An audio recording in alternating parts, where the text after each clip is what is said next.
Alors que le Mali est véritablement critiqué par les dirigeants occidentaux ainsi que leurs médias en raison de ses choix de partenariat, le gouvernement de la transition assume ses positions.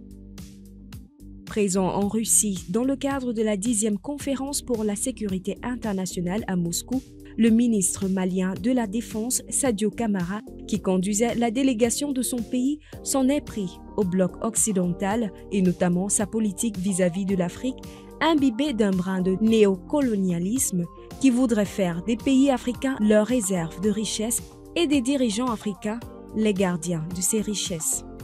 Le tout sous un ton paternaliste donneur de leçons. Une situation, reconnaît le ministre malien de la Défense, qui est entretenue par la propre défaillance des Africains. Malgré la multiplication des coalitions permanentes ou circonstancielles, cette incapacité de trouver des solutions africaines aux problèmes africains s'est soldée par une ingérence continue d'acteurs extérieurs bilatéraux ou multilatéraux qui imposent leurs agendas au détriment des intérêts des peuples africains. Au niveau local, les populations l'ont bien compris et n'hésitent plus à se faire entendre avec force. Malgré les gains apparents de la période démocratique dans le Sahel et en Afrique de l'Ouest, l'instabilité politique qui en résulte est une manifestation de la réaction au décalage entre les peuples et les pouvoirs en place.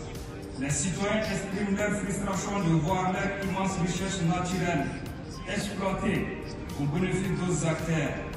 Ils expriment leur colère et s'indignent quand leurs dirigeants sont convoqués, sermonnés, humiliés en public pour n'avoir pas assez défendu chez eux les intérêts des supposées puissances amies.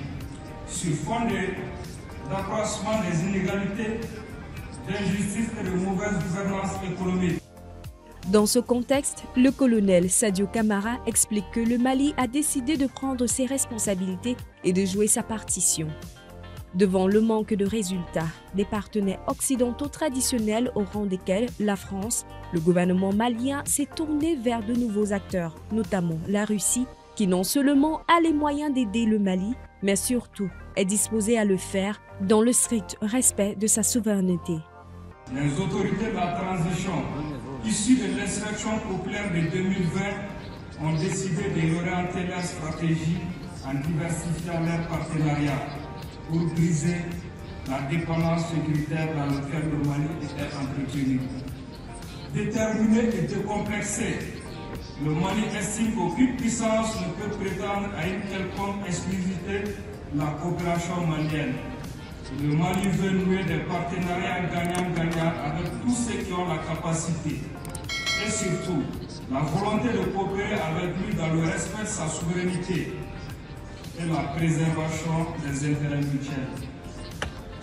Dans cet esprit, notre pays a souhaité redynamiser les liens historiques et solides avec l'Union soviétique qui a accompagné la République du Mali depuis les premières heures de son indépendance au plus fort de la guerre froide.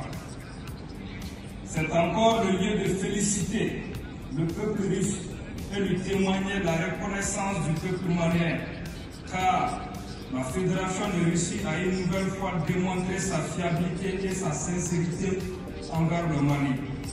Le gouvernement malien met l'accent sur la sécurité humaine et dispose du soutien du peuple qui s'efforce de protéger.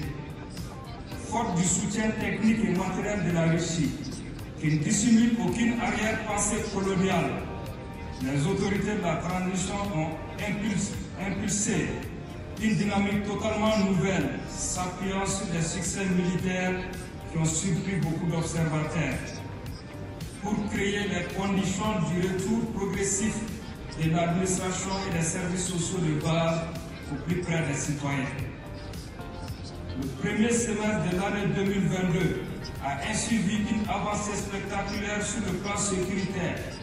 Sous l'impulsion de la France, frustrée par son absence de résultats, ce qu'il convient d'appeler la communauté internationale à imposer des sanctions absurdes au peuple malien dans un effort délibéré d'aggraver les effets de la crise avec l'espoir de pousser en quelques semaines les populations à se révolter contre les autorités de la transition.